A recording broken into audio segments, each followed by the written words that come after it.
Live from York, this is the Late Late Show with Christopher Vowles on Teachers Talk Radio. Good evening and welcome. Tonight we're joined by anthropologist and psychologist Dr. Shuna Lev-Levy of the University of Durham to consider the theory and practice of teaching and learning in hunter-gatherer societies. So join us as we explore how the role of teacher and learner is understood, what teaching and learning look like in the Bayaka community. Live from York, this is the Late Late Show with Christopher Vowles on Teachers Talk Radio. Tune in live on the Podbean app or desktop player. Just head over to www.podbean.com/LSW/TT Radio or search Teachers Talk Radio. Follow the hashtag TT Radio. And we'll also be exploring questions about how hunter-gatherer education might pose suggestions and new ways forward for Western theories of education. Well, hello everyone and welcome to the Sunday Late Show. This month you find me 3 days into my Easter holiday and having recently returned from a 2-hour trip up the A1 motorway to a cold and blustery Northumberland, where I have been visiting Hadrian's Wall and the various Roman settlements associated with it.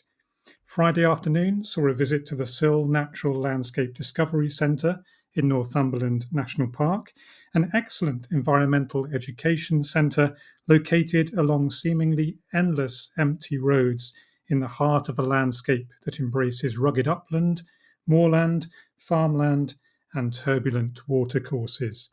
The Sill's sympathetic and well-designed interpretation boards and educational installations present an accessible and compelling case for wider public engagement with the National Park's work to protect the fragile environment and the wildlife, people and cultures that depend upon it for their survival.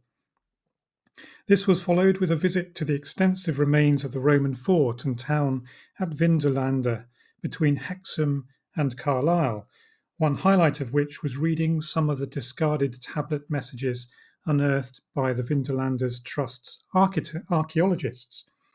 Among these messages, translated from their original Latin, were a detailed report of the garrison's troop numbers and various reasons for sickness absence, an invitation to a birthday party addressed from one woman to another, and an army officer's request that more beer be ordered for his thirsty men. Between the showers, in the buffeting wind, I was also able to walk the ruined streets of the fort, explore the foundations upon which an extravagant bathhouse once stood, the district in which the merchants sold their wares, and an altar dedicated to one of the many gods honoured by this once thriving multinational community. When the Romans arrived in foreign lands with the intention of absorbing their peoples into the expanding empire, they quickly shipped off the fighting men of the civilizations they defeated to serve Rome in distant and disparate settings. So Vindolanda predominantly hosted auxiliary soldiers originally from regions that we now call France, Germany, Belgium and the Netherlands. As Roman legions were exclusively composed of Roman citizens during Hadrian's time, these auxiliary cohorts were crucial in defending the empire's outer limits, so much so that auxiliaries stationed in Britannia are thought to have outnumbered legionaries by 2.5 times by the middle of the 2nd century AD. And I have to say it was very difficult indeed to imagine a Roman legionary in AD 130 cheerily leaving behind the dolce vita of the Roman Mediterranean to take up a posting in the distinctly wetter and chillier climes of northern Britannia, no matter how grand the bathhouse might be in his temporary home.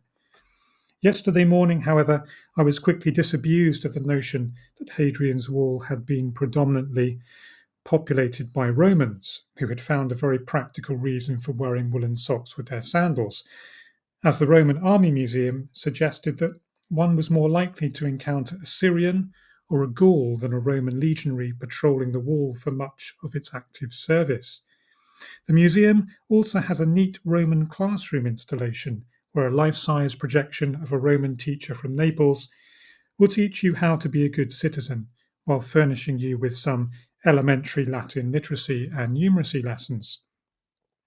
surrounded by the busts of Rome's leading philosophers, generals, and poets. Your instructor reassures you that teaching is no less worthy a career aspiration than a full service military career, with the words scientia potentia est, or knowledge is power. I certainly left Northumberland possessing more knowledge than I had when I arrived on Friday afternoon, and it was pleasing to see just how much lottery fund money had been invested in establishing such a high quality collection of public education centres in one of the most remote regions of northern England. In tonight's show, however, we are going to concern ourselves with the education practices employed by a community not so widely known as the Romans, and about whom comparatively little has been written.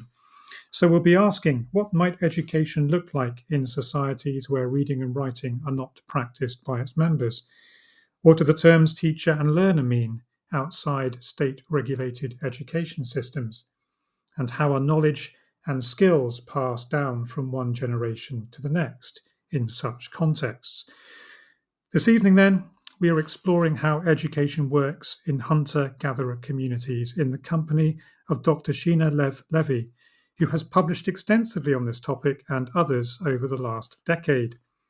Having completed her PhD in psychology in 2019, Sheena uses methods from anthropology and psychology to conduct research into hunter-gatherer societies, to understand the cultural diversity in and evolution of social learning in childhood. She is especially interested in questions about how and from whom children learn through meaningful participation in everyday activities. Since 2016, Sheena has been working with egalitarian Bayaka foragers and their farmer neighbours in the Congo Basin to conduct primary research into social learning practices. Sheena is currently Assistant Professor in the Department of Psychology at Durham University. And I'm delighted to say that Sheena joins us on the line now. Good evening to you, Sheena, and thank you for joining us on Teachers Talk Radio today. Hi, Chris. How are you? I'm very well, thank you. We can hear you nice and clear. Great. Perhaps we could begin, Sheena, by considering what the term hunter-gatherer societies might mean, as I suspect some might associate this phrase, perhaps, with media representations of the uncontacted tribes of the Amazon, or perhaps the inhabitants of the Andaman Islands. What do you understand hunter-gatherer societies to be, and what kind of misconceptions ought we to be aware of when discussing this term? Awesome. That's a great question. First, thank you so much for having me, and thanks also to all your listeners for having me as well. So I think the term hunter-gatherer, when we use it kind of in everyday, colloquially in everyday life, the term we are often, like you said, either talking about uncontacted communities, or more often than that, thinking about our evolutionary past. And it's true that throughout our evolutionary history, until the advent of agriculture, hunting and gathering was the main way we as humans made a living. But there are many, many hunter-gatherers alive and well today who aren't our ancestors. They're contemporary people who engage in lots of different ways with the nation states that they live in, and with farmer neighbors or with markets. Some as day laborers, some as active members in market economies. And so for the most part, when we're talking about hunter-gatherer societies, we're talking about communities that either currently or in the recent history practiced those subsistence strategies. And I also think it's always exciting for me to remind myself that hunter-gatherers are very diverse in their subsistence practices, very diverse in the ecologies that they live in, and in some cases have transitioned to and from being hunters and gatherers in recent and not so recent history. So it's not kind of a fixed category. It overlaps with a lot of other ways of making a living. But nonetheless, we find that there are certain social features that tend to reoccur specifically in terms of egalitarianism, a strong value on autonomy, and a strong value of sharing, not only of food, but also of goods and space and knowledge. And that's not every hunter-gatherer society. I'll also add that because it always feels so romantic, right? We're talking about egalitarianism, but it's hard fought and hard won. So it's a lot of politics, a lot of negotiation to be an egalitarian, autonomous, sharing hunter-gatherer, right? And there's always a push and pull of trying to hide, trying to get a little bit more, and then lots of cultural ways in which that's pulled back. And are there any continents presently where hunter-gatherer societies no longer exist? No, there's hunter-gatherers on every continent. Yeah, every continent. In Europe, in the far north, in Greenland and northern Denmark, there are Inuit. Um, and in North America, there historically are hunter-gatherers all over, and many First Nations or Native American, depending on if you're in Canada or the US, or Inuit communities continue to practice hunting and gathering for part of their livelihoods all over Latin America, all over Africa, all over Asia, Australia, Oceania. There are hunter-gatherers everywhere. So there's really ought to be something we ought to know a little bit more about, I think, and hopefully tonight's show will help us to explore some of these themes that you've already mentioned there, Sheena. Now, before you moved into your research into hunter-gatherer communities, I understand that you were also briefly involved in teaching American children out in the wilderness. I wonder if you'd like to tell us a little bit about that experience. Yeah, absolutely. So, in Quebec, where I'm from, we have something that's kind of like A levels, but in content, but structurally a little bit closer to university. So it's like 2 years when you finish high school, secondary school, before you go to university. And after that, what we call CEGEP, but before going to university, I spent a couple years at a wilderness survival school in Washington State called Wilderness Awareness School. And for the first year of that program, I learned, to make a light living, because what I learned in my research is it takes, a long time to learn how to gather, and not just a year. So I moved out to the country for the first time because I'm from a city, I'm from Montreal. And I spent a year in really close connection with a group of 30 other adults, being, in community, making fires, collecting food, getting into arguments, making up, like really living in a very intimate way. And then the second year of the program, we were apprentices for a youth program where kids between the ages of 13 and 18, all on different days, would come and hang out with us. And I apprenticed for the preschool program and the high school program, and just got to hang out with kids in the woods and learn from them and share knowledge with them. And it was a really fun a fun way to spend, my early adulthood before going to university. And does the wilderness education movement take some of its pointers from what we know about hunter-gatherer communities? Yeah, absolutely. So a big thread of the Wilderness Awareness School and similar schools is this push to reconnect with the natural world and to feel, a sense of place, and an emotional connection with the natural world, especially through practice. So through going out and collecting food and building shelters and making friction fires, you get to know the environment, because there actually is a difference between trying to make a friction fire with a cedar wood versus oak, right? So then that knowledge becomes it becomes very embodied, if you will, and very kind of present in your mind. And a lot of those skills are drawn from the anthropological literature and from research with hunter-gatherers. And also the structure of the school also draws very much from research with hunter-gatherers. So the kids are in multi-age groups. So all the early childhood kids are together, the middle childhood kids are together, and the adolescents are together. So the adolescents, it was like 12 or 13 to 17.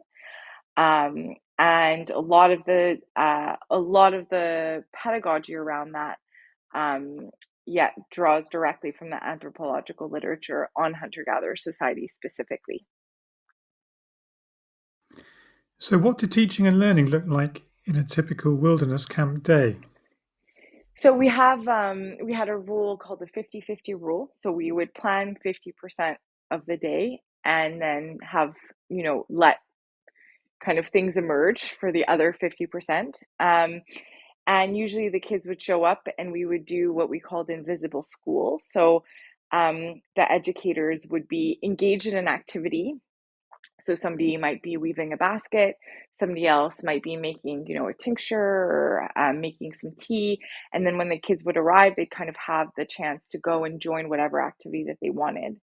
And then we'd have some core routines, like, just classic mindfulness things like giving thanks, checking in with our bodies and our senses, sitting in the woods. It increases with time, but with the goal of being 20 minutes a day, to just be aware of our environment and our surroundings, and again, feeling that sense of home and place and intimacy with the environment. And then we'd have, games, usually some crafts, usually a wander, those types of things. And then a lot of storytelling throughout the day as well.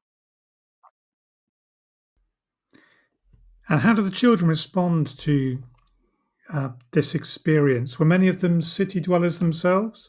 It was pretty mixed. Some who lived in Seattle, some who lived in Vancouver, both the Vancouver in Canada and the Vancouver in the US, some who lived in the country, some who went to school and took one day out to join the programs, and some who didn't go to school at all. And a full gamut of experiences in between. And I think the thing that really struck me is how much of a sense of responsibility the kids had for each other. So the older kids would, help support and guide the younger kids who were newer to the program, or who were just, still learning, either physically or cognitively to do some of the skills. So there's a lot of peer teaching and scaffolding from one kid to another. And one of the outcomes of that is that that sense of responsibility, I feel like, I haven't done research on this, right? But really reduce the kind of bullying that we see in same age classrooms. Like, because you have a sense of responsibility towards the younger kids in your class or the other kids in your class, it that's a way to express that aspect of being a kid with other kids. And it's also just really cool to watch the kids challenge themselves and grow in themselves as they gain different skills and practice different things. And, some kids would really want to learn to do something like make a friction fire, and they'd be really focused on that. And, in a couple months, they'd figure out how to do it. And that sense of pride and following your passions and trying to learn to do something and accomplishing it is really cool to see kids do that. And did you observe any particular situations whereby conflict resolution was required amongst these children? Yeah, there's a lot of work around communication and conflict resolution. And part of that was really preemptive. So there's a lot of opportunities for talking, for working things out, a lot of like community guidelines and rules were developed collaboratively between the kids, obviously more so for the older kids than the younger kids, but there were some baseline rules that, were emphasized and brought back and reminded. And the kids really took that on as well. And that doing that front work, like deciding what are the rules we're going to follow as a group and how are we going to respect each other and what might that look like, and asking probing questions and that type of stuff really reduce the need for conflict resolution later on. So when a conflict did come up, which of course it did, right? You take teenagers on, a 5-day camping excursion, where, you might not get a lot of food, and you have to solve problems, but that the upshot of that is that the kids already had all the tools necessary for solving those problems. So they were amazing communicators, amazing at making their needs known, at finding solutions together of how to solve problems, that kind of thing. And how do they cope with the potential challenges of insufficient resources when they needed them? Yeah, maybe I should say, like, it was always self-choice. So it wasn't like it was never like a punishment or something like that. Like, there's a documentary on Netflix right now about these types of. This wasn't like a kind of correctional kind of program. These were kids who choose to go on these adventures for a few days, and we were very mindful of their well-being. And there was loads of emergency food should they need or should they want, kind of thing.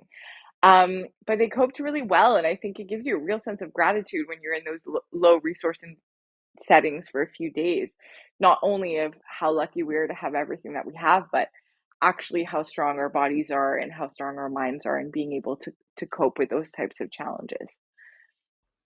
And how do they decide how to spend the time that wasn't structured for them?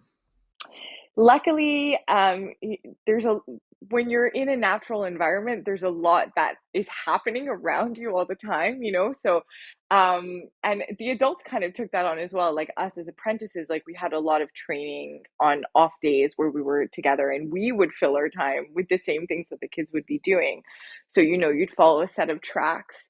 And then that would take you to a pond where you would see a fish, and then you'd, see an eagle swoop down and get. So you're just following the kind of things that are happening in front of you, and through doing that you're learning and generalizing the world around you. So I remember my friend Ross and I really wanted to learn to hunt, and bullfrogs are an invasive species in that environment, so there's no rules around hunting bullfrogs, and they get big, like the bullfrogs get huge, and all my friends were much better at hunting bullfrogs than me. But my friend Ross and I decided to go and find some bullfrogs. You find a croak. We stalked a bullfrog crawling after it, and it jumped into a hole.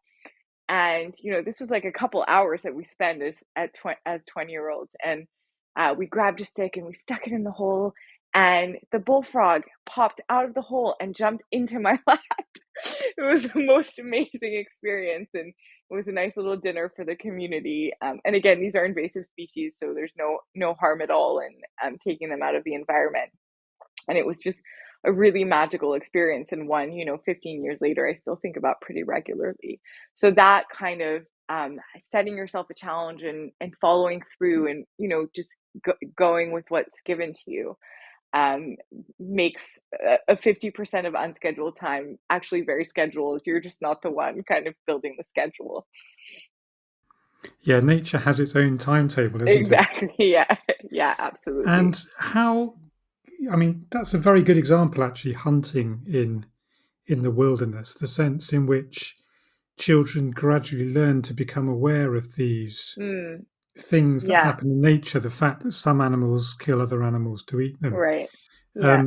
It's something I've experienced too with spending a lot of time with birds of prey and Mm. my 8-year-old daughter, and having to initially explain what the little yellow chick looking thing was in the falconer's hand. And I had to confirm, well, actually, yes, it was a chick because her favourite friend, the eagle, actually eats them. So there's that sense in which nature isn't all roses, Yeah. cuddly, fluffy bunnies, and the rest of it. There's a kind of rawness there too, isn't there? Absolutely.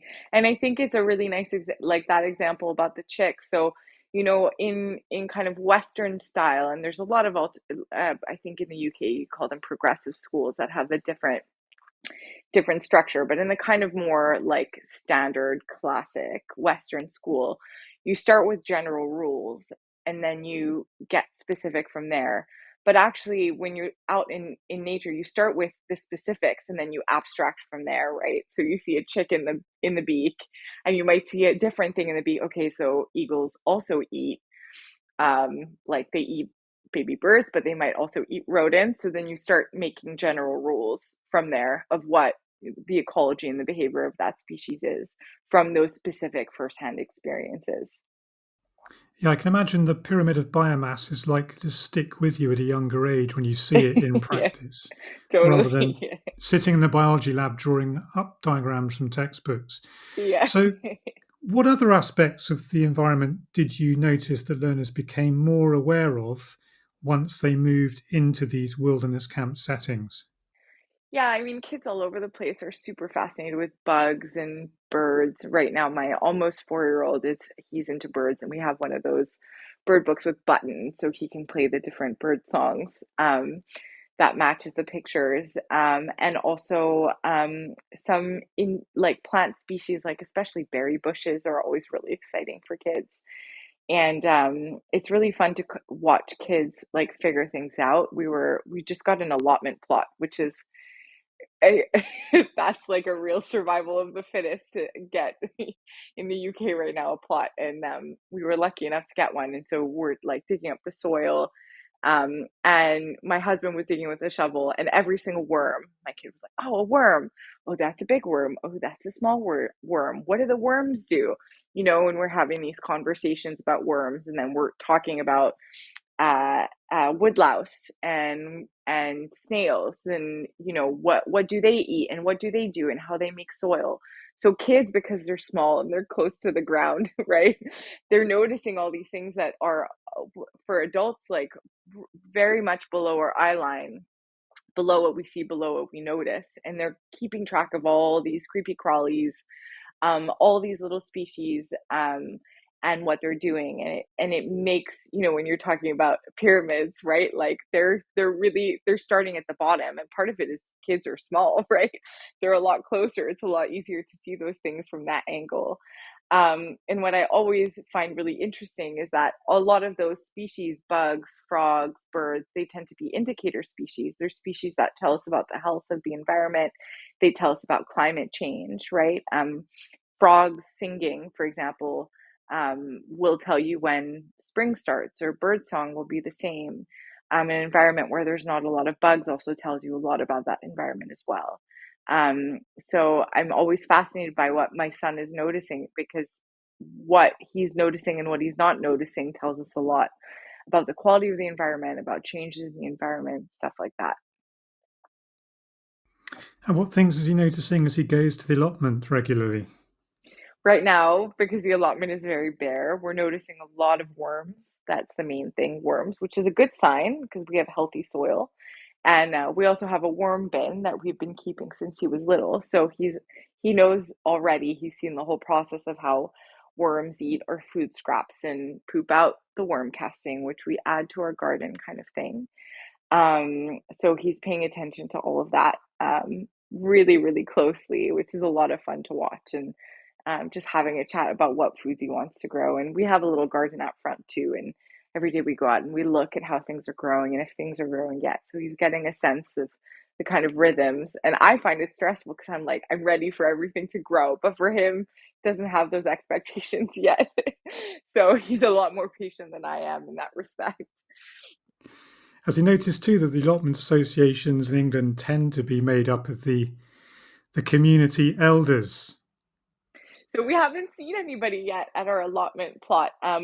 We've only been a couple times. We've got some potatoes chitting on our windowsill, but we've only just been to the allotment a couple times. He has learnt about stinging nettle the hard way, both times that he's been at the allotment. But we're looking forward to some allotment parties in the summer, and I think it'll be a really nice opportunity to get to know the community a little bit more, and a big reason why we also joined the allotment too. Well, thank you, Sheena, for setting out what we might understand hunter-gatherer societies to be, and for describing your early experiences with wilderness education in the American outdoors, and indeed your experiences on the local allotment with your own child. It's amazing, isn't it, how much attention you suddenly start to pay to the small things your children do when you have Absolutely. any kind of connection with education at all. Yeah, for sure.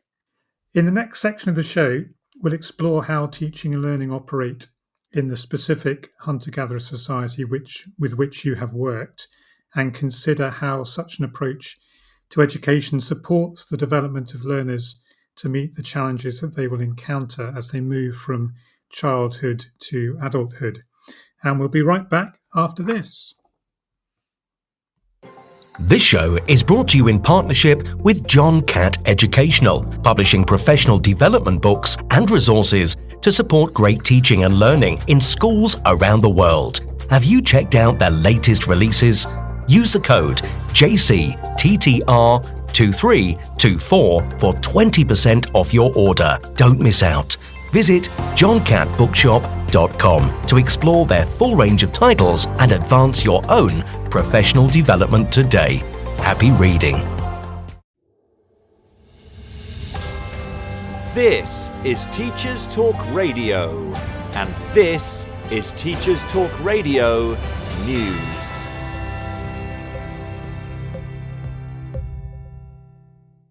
The BBC News website features a long read on the topic of school buildings and fears that some schools will miss out on a rebuild. The last places on a scheme to rebuild schools in England are reported to have gone to schools with issues caused by reinforced autoclaved aerated concrete, or RAC. This has left some school leaders frustrated and unions accusing the government of cutting corners by using existing schemes to deal with a new problem. The government says it has invested £15 billion in school buildings since 2015, and the School Rebuildings Programme, known as SRP, aims to rebuild or refurbish 500 schools in a decade. The first 99 were selected by the DfE in 2021, having been identified as in the worst condition. Local authorities and school trusts were then invited to nominate schools in 2022. Around 300 schools were successful. 797 schools were rejected but hoped to be chosen in subsequent selection rounds. However, for many, they were disappointed not to be named in the final list of 110 schools. In recent months, it has emerged that 106 out of the 110 have been affected by RAC. Head teachers leading in crumbling, ageing buildings are disappointed. They are coping with leaking roofs, temporary buildings and plumbing issues. The article reports on 3 schools from across England who have all missed out. In Northern Ireland, unions representing further education lecturers have voted to reject what they describe as an insulting pay offer. Members of the UCU and the NASUWT have been offered a 5% increase plus an unconsolidated payment of £1,500. Both unions have called on the Economy Minister to engage with them to close an education pay gap. Earlier this month, there was a formal offer on school teachers' pay, but union leaders say that in FE, staff have watched the pay gap widen for far too long. The NASUWT's General Secretary, Dr Patrick Roach, said FE lecturers in Northern Ireland are fed up with being treated as second-class teachers. FE Week also reports on the sector with an article focusing on the government's plan for a new Advanced British Standard qualification. College membership bodies and school leaders' unions have released responses to the government consultation on the proposal, which closed last week. The plan was announced by Rishi Sunak last year, that the ABS would replace T-levels and A-levels in around 10 years' time, although an upcoming election may change all this. Both the NAHT and ASCL have released their responses, focusing on concerns that the new proposals are clunky and that they undermine the parity of esteem between academic and technical education, and that without investment in recruitment are also unworkable. Under the plan, students would study a set of subject majors and minors, with all required to study English and maths to the age of 18.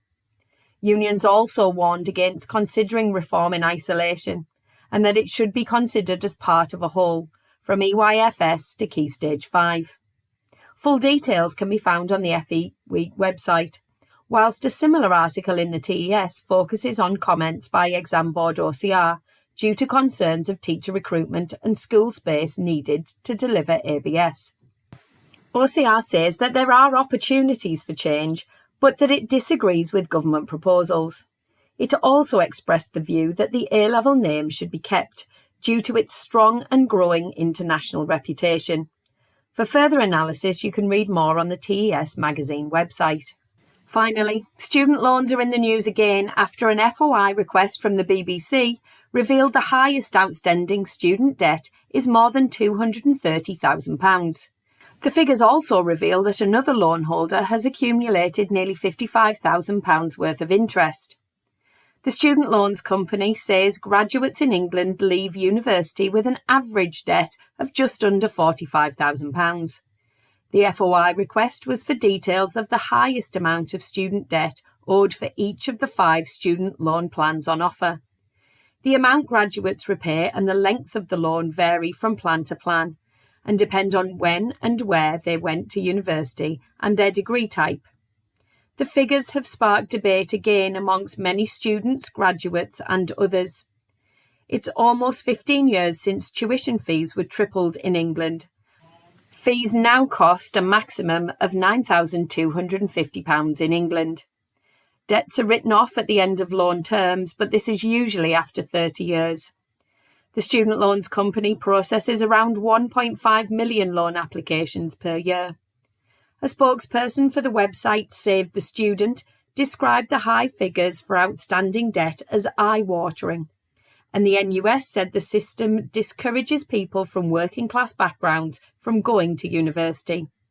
The Department for Education said its reforms mean no graduate will pay back more than they borrowed when inflation is taken into account. This has been your Teachers Talk Radio News with Joe Fox. Welcome back to our show on hunter-gatherer education practices with Dr. Sheena Levy of Durham University.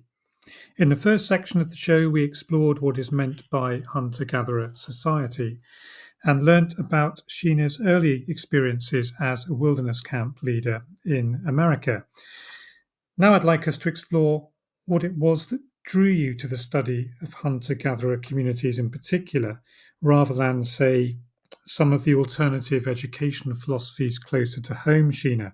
So what prompted you to focus your research on hunter-gatherer communities and on the Bayaka community in particular? So I studied anthropology for my undergrad, and it was an opportunity for me to see if a lot of the things that we were, being taught in very general layperson's term at this wilderness school were true or, nuanced, and to kind of nuance that information. And while I was, doing this undergraduate course, I came across this book called Hunter-Gatherer Childhoods, edited by Barry Hewlett and Michael Lamb. And I was like, this is it. This is the book. This is what I've been after. And that's when I learned a little bit more about evolutionary anthropology and more the quantitative side of anthropology, and what I ended up doing my master's in. And then ended up actually doing my PhD in developmental psychology with Michael Lamb, and he had some contacts who were working with Bayaka and setting up a project with Bayaka. So I was able to tag along as a research assistant first, and then doing my PhD field work. So through a bunch of happy accidents, French is my first language, and the Republic of the Congo is a French-speaking country. So it was useful that I spoke French. And Bayaka speak a Bantu language, and I'd taken Swahili in my undergrad, so I had some, not in the same language, but kind of structural understanding of how the language works, so I was able to pick it up, and I'm by no means fluent, but conversational, and yeah, so I ended up spending, I think in total now, I've spent 16 months since 2016 with Bayaka, and they've welcomed me and taken care of me because I need a lot of taking care of. And it's been a really lovely experience to be with them, both in the village and in the forest, and mostly hanging out with kids and trying to learn the way that they learn. And what has your research entailed, Sheena? How do you collect the information and the data that you're looking for to support you in your endeavours? So we use a lot of different methods. The main method that I employ is what we call structured observations. And so the main thing that I do is I follow kids around with a timer, and I write down what they're doing every minute with a specific coding scheme that we developed specifically for the study of how kids learn in the Congo Basin. So I just, have my clipboard. I have an interpreter who comes with me and translates everything that the kids are saying. And I just usually will pick one kid at random and get their consent, and obviously their parents' consent before that, to make sure they're okay with me hanging out with them. And then I'll just follow them and do what they do. Sometimes hang around camp, sometimes, go do some dishes or go deeper into the forest, and just keep track of who they're with and what they're doing and how they're learning. Yeah, so that's my main method. And then we'll also do some experiments. And I should say, I work with a team of people, so I have amazing colleagues. Adam Boyette, who's at the Max Planck Institute, my colleague Sarah Pope, who I work very closely with as well, Hanel Jang, Vidrich Kanza. I could go on. I mean, I just have the most amazing colleagues, and we all work in different villages, but have overlapped in those villages as well. And so that's what I'm talking about when I say we. And so we've done some experiments. Importantly, we try and either modify experiments so that they're reflecting the local context, because of course experiments are a very funny thing, right? They're designed by people who have many, many, many, many, many years of schooling, and they're piloted with kids who also have many years of schooling and who are very comfortable in these kind of contrived scenarios, right? Because they take tests and they have assignments and have stuff like that, and are used to also adults asking them questions that obviously the adults know the answer to. And for the Bayaka kids that I work with, that's not natural and that's not part of their learning ecology at all. So we try and modify experiments to make them a little bit more comfortable and a little bit more natural, or use experiments in tandem with things like behavioral observations to show that the experiments are actually not measuring what we think they're measuring. So Sarah and I did one experiment, which is a very classic experiment for measuring tool innovation. And so what's a very classic thing is that you give kids a straight pipe cleaner and a long tube with a candy in a basket at the bottom of the tube, and you ask kids, can you get the tube? Can you get the candy out, or the sticker, or whatever prize is at the bottom? And so to solve that problem, you have to take that straight pipe cleaner and bend it into a hook and fish it out. And kids are not very good at doing that until the age of 8. And there's a lot of research into why that is. And this experiment has been exported to these other communities to ask whether this is a universal thing. And we found that Bayaka kids are also not very good at innovating with pipe cleaners in this very strange task. But when you give kids pipe cleaners and let them play in a natural way, then they actually invent all kinds of cool things. So that's like an example of some of the methods that we do. And then we also spend a lot of time talking to parents about why they parent the way that they do, and the kind of cultural decisions that they make about granting autonomy or not, and granting freedom and learning or not, to try and understand their point of views as well. So a lot of different things. Since we're out there for a lot of time, we're not coming home in the evening when we're in the field, right? So we try to maximize the types of data we collect while we're there. And do you notice any differences between the villages within the same community? Yeah, that's a good question. There's Bayaka. I mean, there's so many Bayaka just in the region where we work, probably 100,000. And there's definitely differences in the natural environment, micro differences with big impacts. There are differences in language. I'm not so sure there are huge differences in child rearing and learning, but we haven't quite, each of us has a very different approach and different research questions that we're pursuing. So it would be really cool to do the same research at each place and see if we're noticing big differences. For sure, one big difference is that not all villages have schools.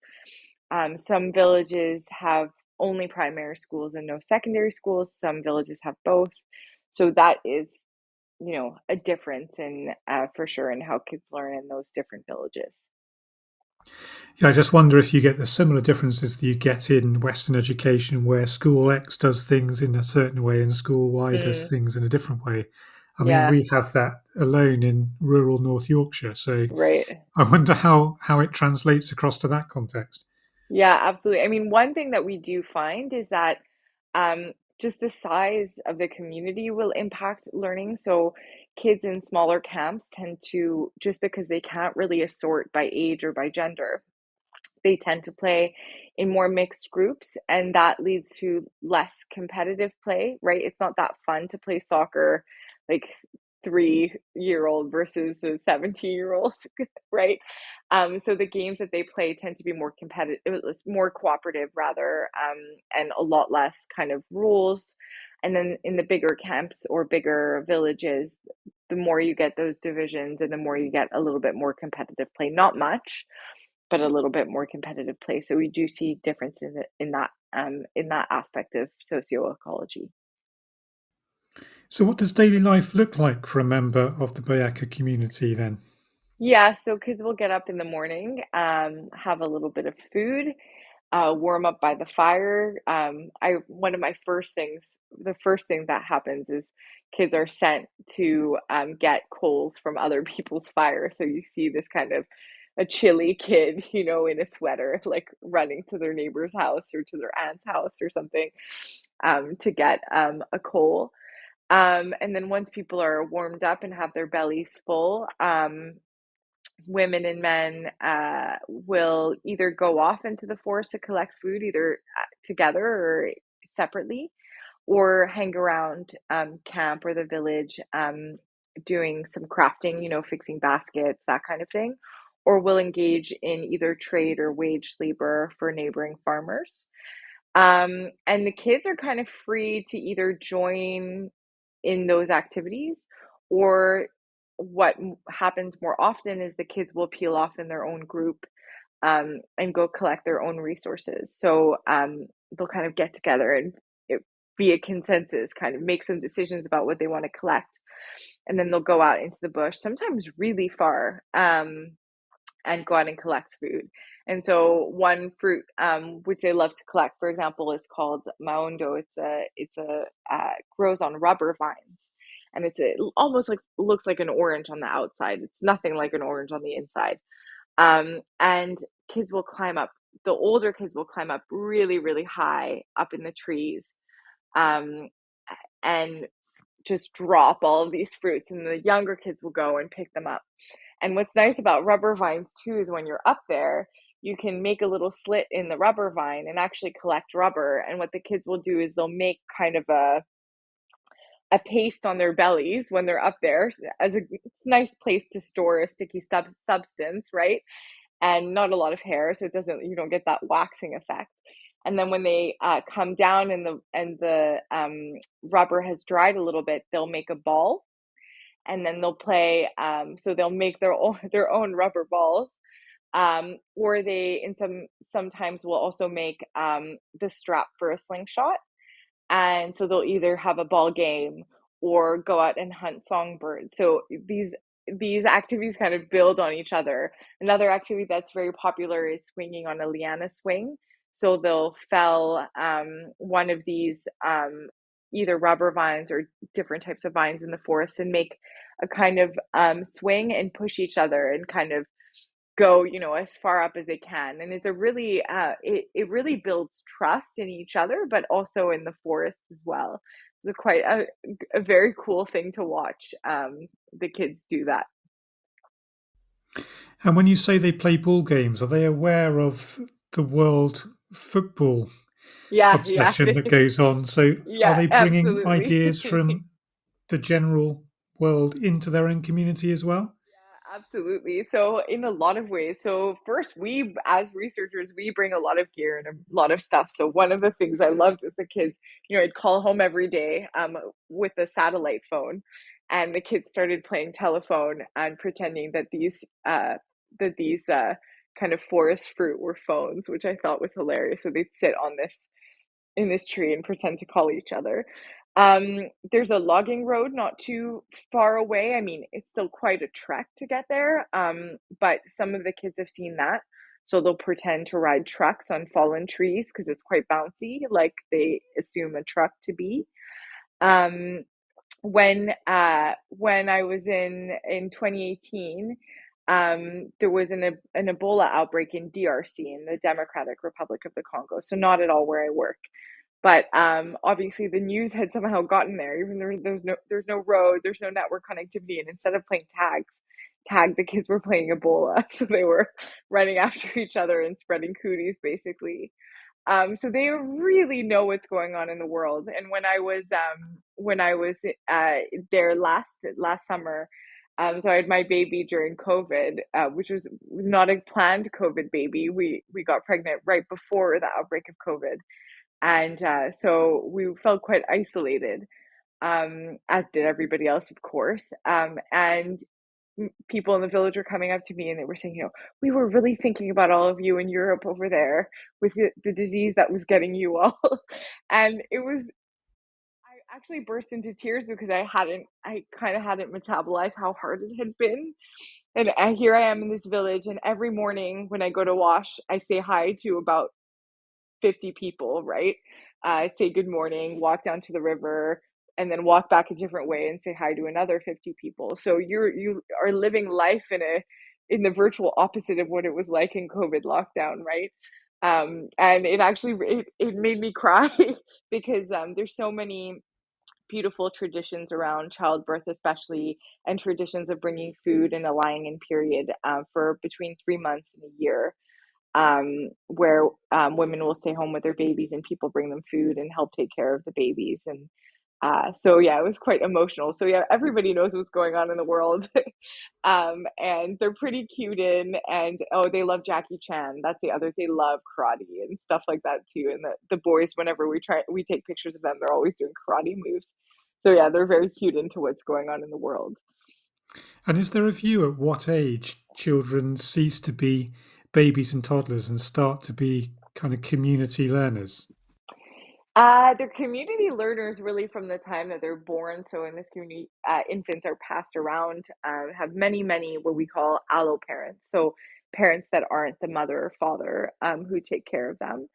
Um, and I think in one statistic, I might be wrong, but it was kids were being passed, infants were being passed from one person to another 14 times an hour, I want to say, in a study by Barry Hewlett. So kids are from infancy being attached to many people, watching many people do what they do.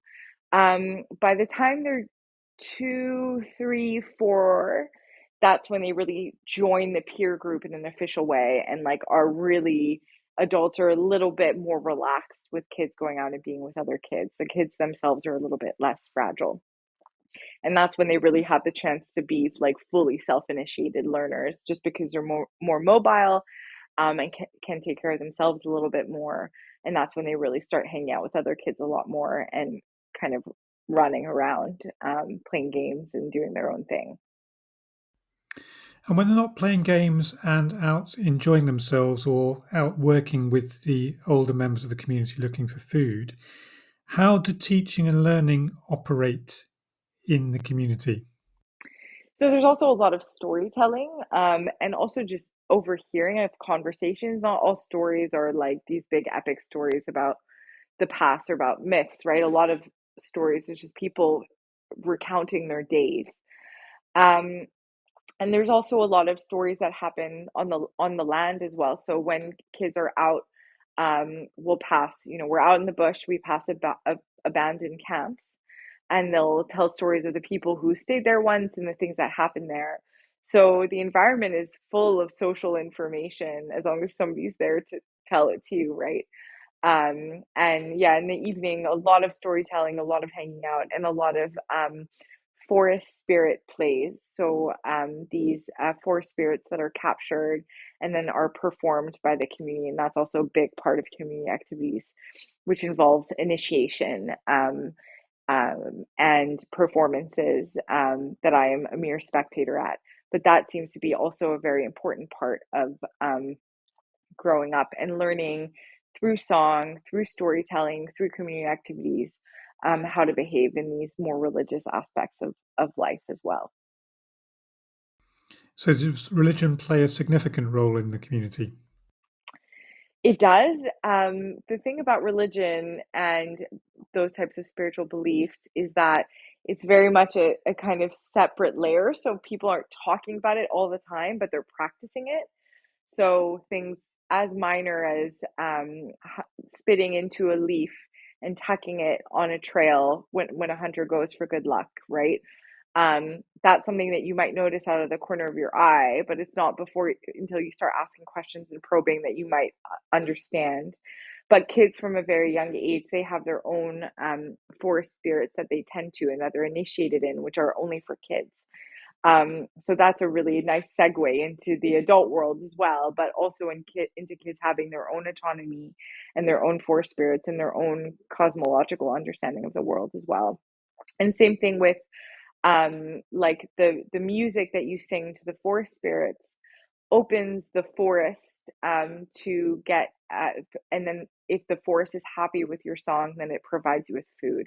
So for Bayaka, the relationship is very reciprocal with the forest. You feed the forest music and the forest feeds you resources. So it's and sometimes it's fraught. Like again, it's not all this rosy picture. Sometimes if you don't share properly or you don't engage properly or you don't respect the taboos, then the forest closes and then you have to do certain things to open it up again. And I've seen a lot of those negotiations, figuring out what's happened, what social norms were broken, what relationships were broken, how do we fix it, what practices do we need to do both amongst ourselves in a community or with the forest to have those things open up again.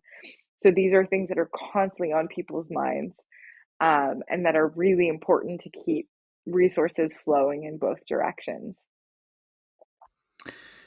That's really interesting, actually. It's quite a nice idea that they have this kind of almost like a guardian spirit walking alongside them into adulthood. Really quite powerful idea. Yeah, I wouldn't call it quite a guardian spirit because it's a forest spirit it's more collectively held and was captured either by somebody themselves or maybe captured isn't even the right word there, but that's how I translate in my head. But of course, not all words have a one-to-one. Maybe let's say tended. And then the kids, it's not so much walking alongside them, but an individual will transform into that forest spirit and then be kind of ushered by other kids within the community, or it's the same kind of structure for the adults. So it's and forest spirits can get you. So there's one forest spirit that if you're a woman and it touches you, you can become infertile if you don't, do the right things to right that wrong. So forest spirits can be very contentious and very scary, and young kids can be very scared of the forest spirits as a result of that too. Okay, so perhaps a more complex relationship than very I was complex. thinking. Yeah. And as you've been following these various children about in their day-to-day activities, what teaching strategies have you witnessed in action that they've been asked to develop or practice or rehearse?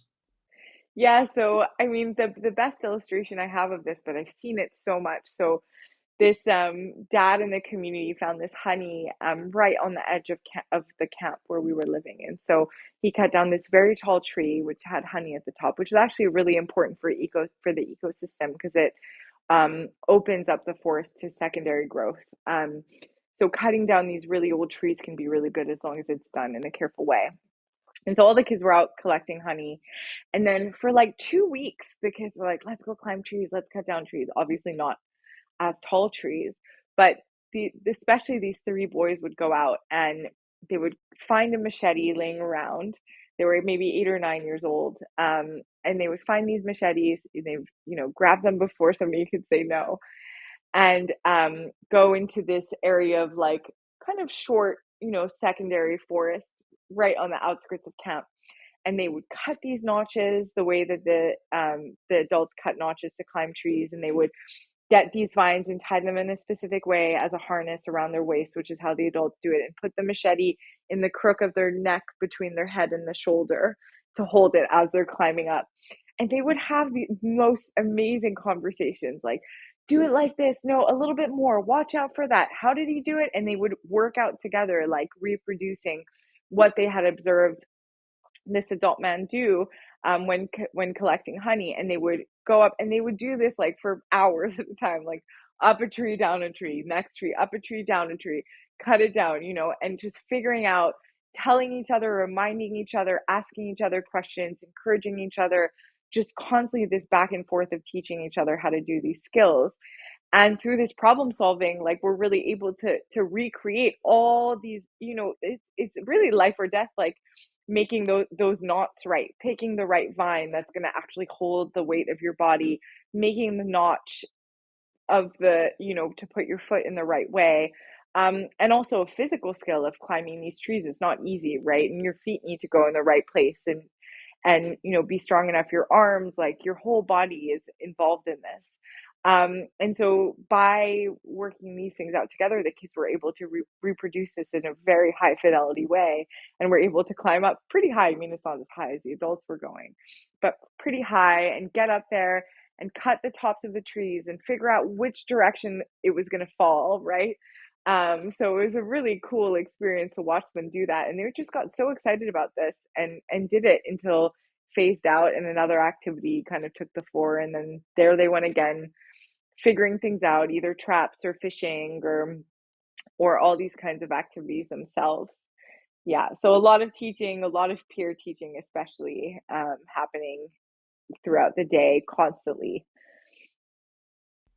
So as children get older then, is there a particular set of skills they're expected to master, or is there an expectation in the community that some children will acquire skills in one particular specialist area while others might focus their efforts elsewhere? Absolutely. So I think there's a kind of general knowledge that everybody seems to have, and just like how to make a living in the forest. And there are definitely people who are much better at certain aspects of it. So everybody knows how to weave a basket, but some people weave really beautiful, sturdy baskets, right? And then there are some skills that are only specialist skills, which will be a kind of more of an initiation. So being the guardian of a forest spirit would be one. Being a medicine person in Nganga, which is kind of close to a shaman in practice, that would be another one. Certain types of more medicinal healing for like everyday ailments, that seems to be more in the realm of women. Midwives, that's another skill. Everybody knows how to help, but some people have more of that specialized knowledge. So those tend to be the specialized skills. But again, anybody can have access to it with the right kind of access fee, if you will, access gift, and pursuing the right teacher. But a lot of people won't have any of those special skills as well. They might be amazing hunters, or just really good at making a living in their community. So there's no pressure on the kids to follow one thing over another. I think if your dad is a good healer, good hunter, you just have more access to that knowledge. So you might have more opportunities to pick up that skill, but it's not necessarily a given that you will be that you'll choose to do that. Another really important role actually is a spokesperson. So each camp will have a spokesperson, and that spokesperson will often give speeches in the morning or in the evening. And will also be the person to welcome people when they like guests or newcomers when they come into camp. And they're the person that I will check in with regularly throughout my research to make sure that I'm not overstepping anything, or if I have specific questions about something that I've seen, that kind of thing.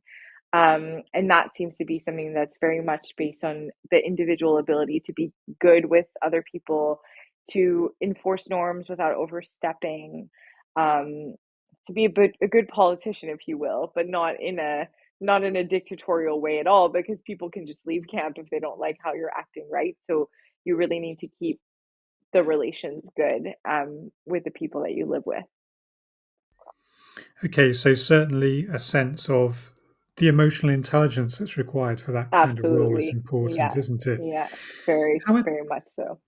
how important is the development of learner flexibility generally when skills or knowledge need to be applied in unpredictable or hazardous circumstances? So, are learners as good at responding to a problem in a novel scenario, or is that Yeah. something that requires work? Yeah, no, the kids are amazing at responding to new things. And the kids pick up on things so quickly.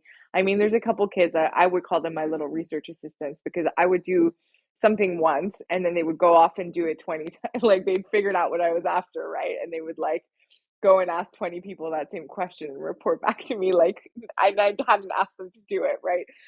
So the kids are really flexible. They're really quick on their feet. They understand how things work. Like setting up camp is a great example. So like I get to a camp, I've got a tent to set up all this stuff. And within a few minutes, the kids have figured out, never having seen a tent before, how it works. And that's really important in this environment where resources are fluctuating, throughout the year. Something might be in season and then it's no longer in season, where things are also like heterogeneously distributed in space, where there's one part of the environment where you might get a lot of tubers and not in another. And so kids are good at recognizing those ecological features very quickly. And also where there can be a random year where all of a sudden there's no caterpillars and you don't know why, and then you have to pivot and find another resource to collect. So the kids are really, really clever. And then also socially, right? People are constantly coming and going. If somebody might move in for a few days, somebody might move in for a few weeks, people get married, their in-laws come, like, so there's a lot of social movement that's happening, and you have to learn to be comfortable with a lot of different people. And so the kids are really quick on their feet, are really flexible, figure things out really quickly, and they have to in that social and ecological environment. Um, and some of the features of how they learn really contributes to that, right? Play is the kids are constantly playing. Even when they're working, they're playing. And that gives them a chance to rehearse different types of behavior, figure things out as they go. There's some example in the literature of like teenagers reenacting this fight that they'd seen in a village and then but resolving in a different way, so it gives them an opportunity to try out different solutions with no negative consequences, right? And so it contributes to that cognitive flexibility. Learning with other kids, there's research and education that shows that it gives kids actually an opportunity to develop new knowledge. If both kids have incomplete knowledge, then by combining their knowledge together, they actually both produce new knowledge that neither of them had. Um, so that contributes to their learning. An opportunity also to with the materiality of things. I was watching this teenage girl weaving a mat, and her aunt came up and was like, "Oh, you did it," and the girl was like, "Leave me alone! Don't tell me how to do it! Like, just let me go." And the aunt left, and then the girl went and looked herself at the weaving pattern of her aunt's mat and then reverse engineered how to figure it out. So that type of learning where you see a finished product and have to reverse engineer how to get to that finished product, that seems to also contribute to cognitive flexibility and your ability to problem solve as well. So yeah, the kids are super flexible and they're just super quick on their feet. And even the teachers at school, for the kids who do go to school, they'll say like, "Oh, the Bayaka kids are so clever." And they'll attribute it to eating honey. The kids eat a lot of honey, so they'll say, "Oh, honey really makes you smart." That's why the kids are so smart. So there's a lot going on. And the food they eat is great too, right? So there's a lot going on. But yeah, the way that they learn really contributes to that flexibility. And of course, when you're self-motivated and the only kind of benchmark is yourself, can I push a little bit further? Can I do that little bit more, right? That's going to just make the learning be so much more self-motivated that you have a lot more willingness to stay with the problem than when it's extrinsically motivated as well. Yeah, there certainly seems to be a sense that if you've got the agency within the process, then Yeah. you're more likely to engage with what's put in front of you. Have you Yeah. found any evidence in your research of special educational needs, as we would term them in the UK, manifesting in the education of the children that you've observed? Not too much, to be honest. I think there's so much openness to interpersonal variation and diversity, and so little pressure to conform. And we find that over and over again in this research because there's such a high value in individual autonomy.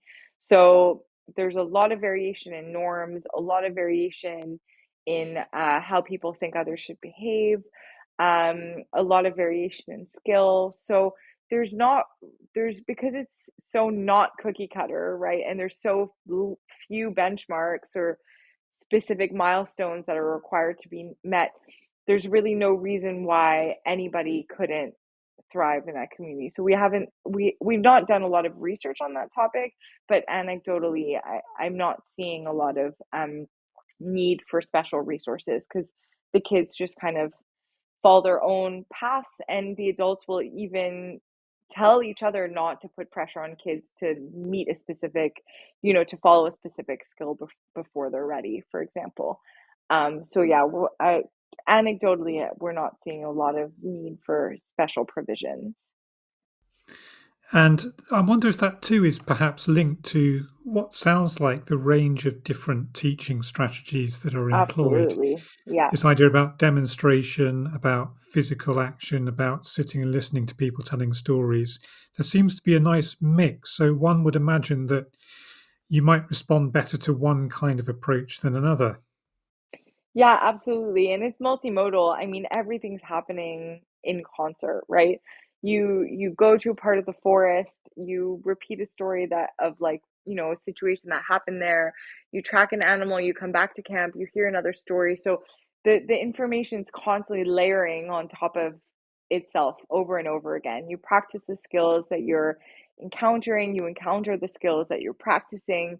So there's an opportunity to really go deep in a skill and learn from many people as well, which is really important as well. You're learning a variety of ways to solve a problem just by the mere fact that you're learning to say collect a tuber with your sister and then with your cousin and then with your aunt and then with your mom and then with your grandma. And everybody has a slightly different strategy. So in that process of seeing how everybody does things, you can also figure out your own way of doing things too. So is there a tradition then? It seems perhaps there might not be, of perhaps um, one member of the community passing down a particular technique to two generations younger, and then that process being continued in exactly the same way. It sounds like the technology is constantly being updated and reappraised in each generation. Yeah, absolutely. That's absolutely fine. So there's a big emphasis on reinventing, and that's something one dad told me is that kids need to make their own stories in their forest. So that really the idea that you have to figure it out, and that's really important in these ecologies because, like we said, like things change, and you need to be spry to figuring out that there's been a change, figuring out something has moved, figuring out something is not quite working anymore, and then update your behavior based on that. So people are constantly doing that, constantly updating their knowledge, constantly reinventing, recombining things. Yeah. And much of that area of the Congo has been troubled by violence over recent years. How did the communities negotiate that, or was it something they weren't involved in? So where I work in Republic of the Congo, there hasn't been the civil strife that has happened in Central African Republic and the Democratic Republic of the Congo. So it's a very peaceful part of Central Africa. So that's not really been an issue. There have been Bayaka who've moved down from Central African Republic. The borders are pretty porous, and Bayaka travel in the forest. So who've moved down to the Republic of the Congo to seek refuge during those troubles, but not so much in the area where I work. That's good to hear. And what further work do you hope to do in the community? So the project that we're just starting, so I've just booked my flights. I'm going back in June. And we're just starting up a project to look at how kids imitate each other and learn from each other. So the project is really focused on the role of peer learning in different domains of life. And we're going to be interviewing parents about the importance of learning from kids versus adults, and doing some experiments with kids to see who they prefer to imitate, as well as doing some behavioral observations as well. And so, yeah, we're going to be doing that in Congo with Bayaka foragers and Bandongo farmers, as well as in Scotland and with a Chinese American community in the Seattle area. So I have a great team of collaborators, and we're working together and finalizing some of our measures now. So maybe in a couple of years, I'll come back and let you know what we find. We've just started up. We got the grant. As you can imagine, this research is actually quite expensive because you need a lot of research assistance to make this work. And we've been through the ethical approval process now, and now we're finalizing the measures and getting ready to collect data. So no idea what we'll find yet, but it's fun to have the chance to look at how kids learn from each other in a more quantitative and more structured and targeted way. Well, it all sounds very exciting. It's great to hear about the work that you and your colleagues have done in this area already. And it's really wonderful to hear some of the stories and the accounts of what practical learning looks like amongst the community. Really, really interesting angle to take on teaching and learning, possibly some lessons for us to think about too in the final part of the show. And I'd like to move on in the final part of the show actually to think about some of the findings of your research and how some of these might inform the educational practice that we currently adopt in Western education systems, if that sounds okay. Yeah, absolutely. And we'll be right back after this. This show is brought to you in partnership with John Catt Educational, publishing professional development books and resources to support great teaching and learning in schools around the world. Have you checked out their latest releases? Use the code JCTTR2324 for 20% off your order. Don't miss out. Visit johncattbookshop.com to explore their full range of titles and advance your own professional development today. Happy reading.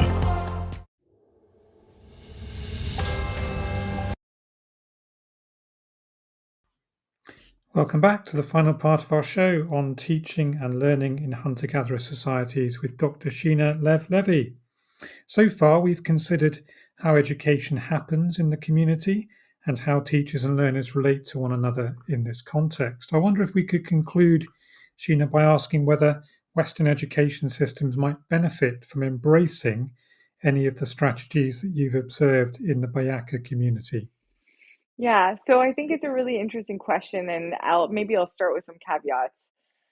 Just like we can't take, a British school and drop it in the middle of a rural community, right? Or even just an urban school and drop it in the middle of a rural community, or, take it abroad.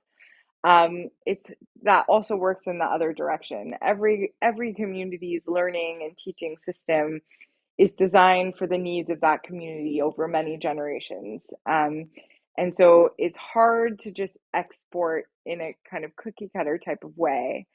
But I think we can learn from all the different ways that people learn and grow in different communities all around the world, and ask ourselves if some of our own beliefs about how children learn and grow needs to be revisited as a result of that, especially because education and child development research makes generalizations about human development based actually on a very narrow slice of kids from around the world. And frankly, usually children of university professors tend to be the test subjects. So it's not even representative of, the countries as a whole, but they tend to be weird, what we call weird. So an acronym which stands for Western, Educated, Industrialized, Rich, and Democratic, which means that in our research on child development, we know that 94% of studies come from these weird samples. So we're making sweeping generalizations about the world and about how kids learn and grow everywhere based on actually a very unrepresentative sample of kids. So, with that in mind, I think there are some things we can definitely learn. Um, the first, I guess, would be that kids are really good at learning. They need a lot less, as long as we have a learning rich environment where there's a lot of input in their environment, they don't need as much guidance as we think that they need in terms of learning, and they're actually capable of doing a lot of things on their own from a very young age. So I think that's like not even, from an education, just even me as a parent, because I come from also a very highly schooled background, where I expect, it's hard for me not to constantly intervene in what my kid is doing and ask questions like, oh, well, what do you think of that? And why are you doing this? And sometimes my kid will just say, I don't want to talk right now. He gets tired of the questioning. And that's a really nice opportunity to like take a step back and let him just kind of do his own thing and work things out without me asking, probing, guiding, sometimes irritating questions. So I think that's always like a nice thing that I have to constantly remind myself of. Um, and giving kids a lot of opportunities to work things out in the classroom, I think, amongst themselves. And that's something I've brought into my classroom now that I teach at the university level.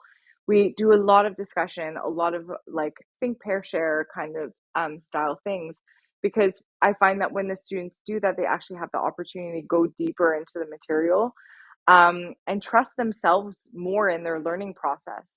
And I try my best to kind of reduce, like, I, as a researcher, I feel like I know very little about very few things. And by rebalancing who the knowledge holders are within the classroom, it's a nice opportunity to kind of have the students feel more confident in making sense of their lived experience and making sense of their own, participation as community members in the world, and bring that into the classroom and try and figure out together what it means and how it helps us uh, learn more deeply about the material. So I think for me, those have been the two main lessons. But what do you think? Because you're in the classroom a lot more than I am. I don't know. I mean, I was initially worried when I was exploring this topic about kind of Lord of the Flies conclusions that we might bring back into our own school. But yeah, there's a big debate at the moment, obviously, as there has been for, at least 150 years, about the tension between progressive systems of education and traditionalist education methods. And I think the traditionalists are kind of in the ascendancy at the moment in English schools. I wonder how we might be able to develop more opportunities for children to figure things Mm, out for themselves yeah, when we find ourselves up against, as we heard in our news clip earlier, an education system that seems to approach learning in terms of a new qualification, a new piece of paper to right. collect, Yeah. that can then be translated into some kind of value in the marketplace. I I wonder mean, what your thoughts were on that. yeah. Oh, deep question. Other than burning it all down, which I don't, sometimes it feels like let's just start from scratch. Like let's do a do-over. I think we need to rethink, and we need to be a lot more collaborative. I mean, like you said, every school, every learning community has its own needs, and we can't just be taking, even within the UK, right, like these schools from one place to another. And there needs to be more opportunities. I think teachers are under a lot of pressure to fill content and get certain grades. And if we can just reduce that, where the teachers are collaborators in the classroom, like just rethink what the role of the teacher is. Collaborators with parents, collaborators in the classroom, and not like truancy specialists or all that kind of stuff. Um, I think that would really change the dynamic, so that then we're part of a community of learners. We're part of a community of people who are trying to work these things out.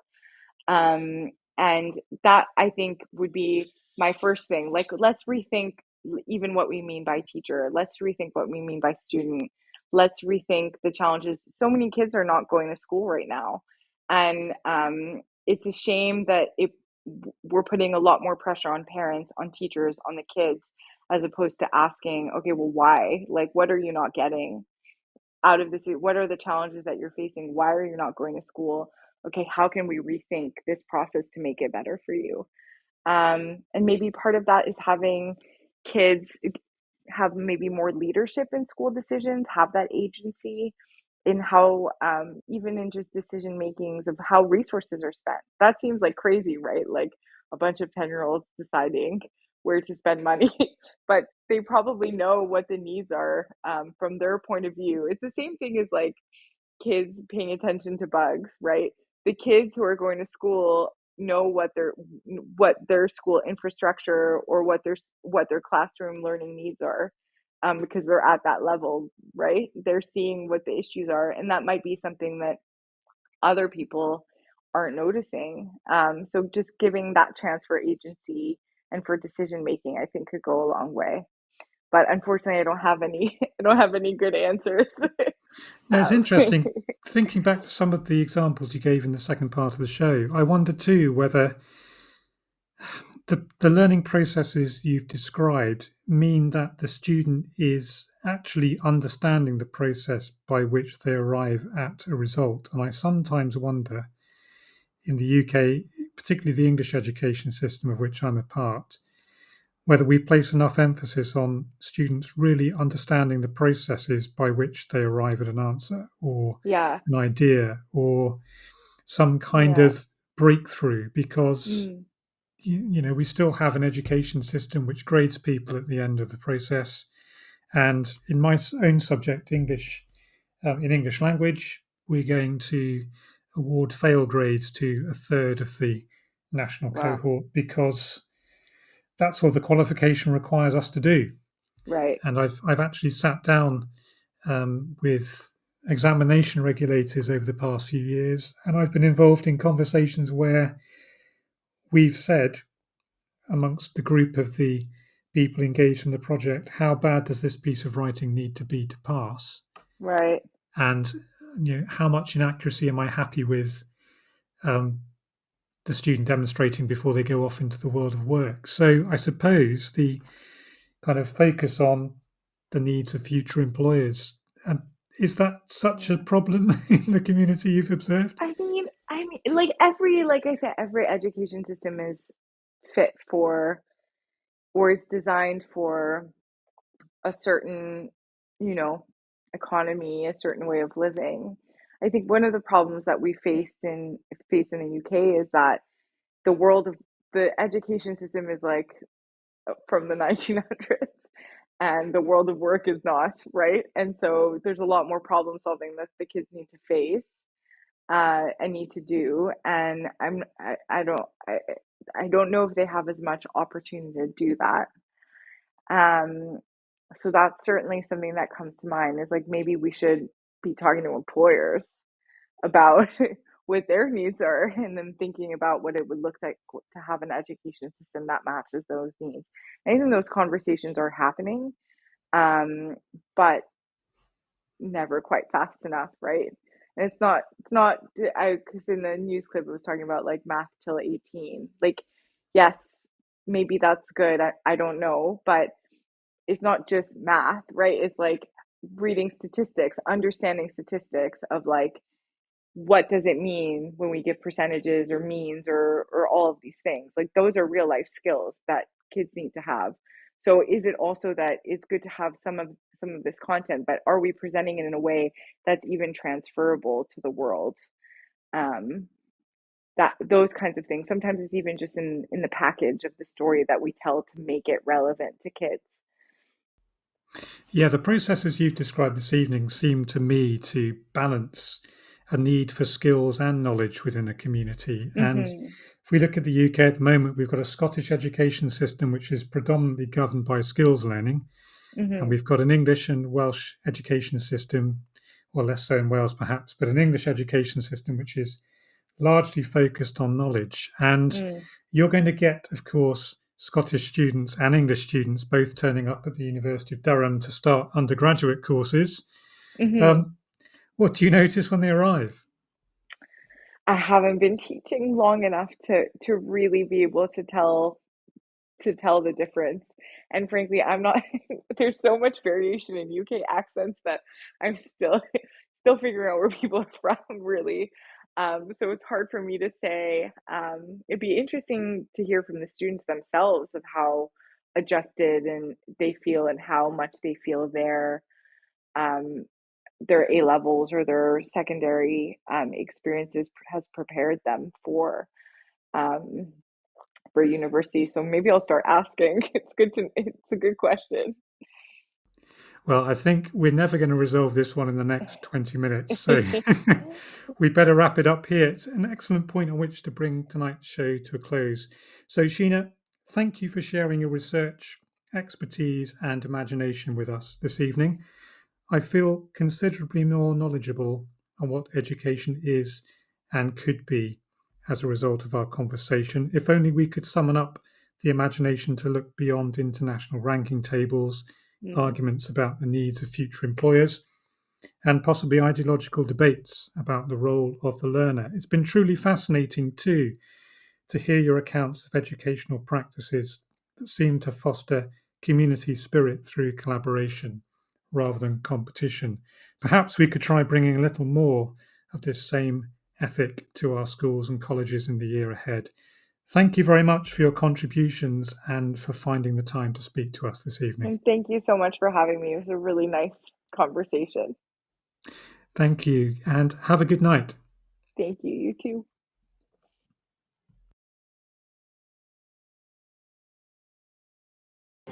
This show is brought to you in partnership with John Catt Educational, publishing professional development books and resources to support great teaching and learning in schools around the world. Have you checked out their latest releases? Use the code JCTTR2324 for 20% off your order. Don't miss out. Visit johncattbookshop.com to explore their full range of titles and advance your own professional development today. Happy reading. So, dear listener, this brings us to the end of another Sunday Late Show. I hope you found this evening's show as illuminating as I did. Thanks again to Dr. Sheena Levy for her thoughts on teaching, learning, and the purpose of education in the Bayaka community. And thanks to everyone who has tuned in tonight. Do check out our other Teachers Talk radio shows this week. We have a number of new hosts continuing to make their debuts. So look up the schedule on the website and give them a listen if you can. I'm sure they'd appreciate your support and in-show text messages. Hannah Wilson will be talking about learning walkthroughs with Tom Sherrington at 7:30 p.m. on Tuesday, which promises to be an excellent show on Western classroom practice.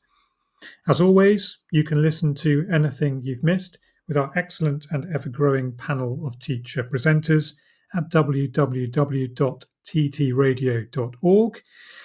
So you can catch Tom Rogers interviewing Shadow Education Secretary Bridget Phillipson about Labour's developing education policy agenda, Emily Edwards reflecting upon questions that no history teacher wants to hear uttered in their classroom, and Ray exploring the reality of life as a pastoral responsibility holder.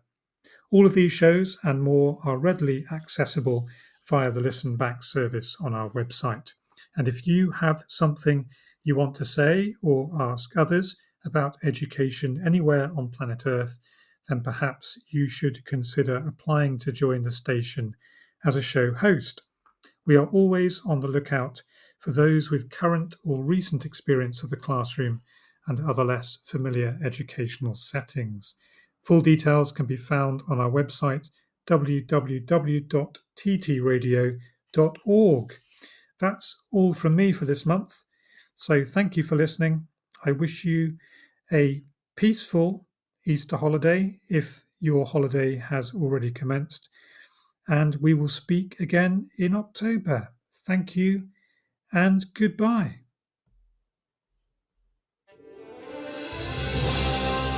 You've been listening to Teachers Talk Radio. Tune in live and listen back at ttradio.org. We look forward to hearing from you next time on Teachers Talk Radio.